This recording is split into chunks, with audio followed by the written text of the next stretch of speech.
Hello friends, ചെമ്പനീർപ്പൂവിൻ്റെ പുതിയൊരു promo റിവ്യൂയിലേക്ക് എല്ലാ കൂട്ടുകാർക്കും സ്വാഗതം. അങ്ങനെ നമ്മുടെ ദേവാണെങ്കിൽ ഒന്ന് ചെറുങ്ങനെ വിഷം കഴിച്ച് ആശുപത്രിയിലാവുന്നുണ്ട്. അന്നേരം ശരത്ത് രേവതിയെ വിളിച്ച് പറഞ്ഞിട്ടാണ് കാര്യങ്ങളൊക്കെ അറിയുന്നത്. രേവതി ഇത് അറിഞ്ഞ ഉടനെ തന്നെ നമ്മുടെ സച്ചിയെ വിളിച്ചിട്ട് കാര്യം പറയൂട്ടോ, ദേവു സുഖമില്ലാതെ ഹോസ്പിറ്റലിലാണെന്ന്. അപ്പോഴേക്കും നമ്മുടെ സച്ചിയും രേവതിയും കൂടെ ഹോസ്പിറ്റലിൽ എത്തുന്നുണ്ട്. അപ്പോൾ അവിടേക്ക് വന്നപ്പോൾ തന്നെ നമ്മുടെ ലക്ഷ്മി പറയുന്നുണ്ട്, ഞങ്ങൾ രണ്ടുപേരും കൂടി വീട്ടിലേക്ക് വന്നപ്പോൾ ദേവു ബോധമില്ലാതെ ഇങ്ങനെ കിടക്കുന്നതാ കണ്ടത്. അപ്പോൾ തന്നെ ഞങ്ങളെടുത്ത് ഹോസ്പിറ്റലിലേക്ക് പോന്നു. അതൊക്കെ പറഞ്ഞ് കേട്ട് നിൽക്കുമ്പോൾ തന്നെ നമ്മുടെ അരുണാണെങ്കിൽ ദേവുവിനുള്ള മെഡിസിനുമായിട്ട് വരുവാണ്.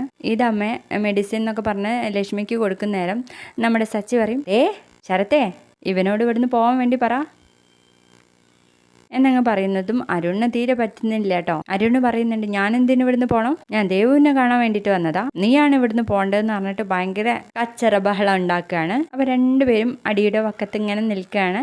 രേവതിയാണെങ്കിൽ ഇതൊക്കെ കണ്ട് പേടിച്ച് നിൽക്കുക കേട്ടോ. അത്രയും കാണിച്ചുകൊണ്ടാണ് ഇന്നത്തെ പ്രൊമോ കഴിഞ്ഞിട്ടുള്ളത്.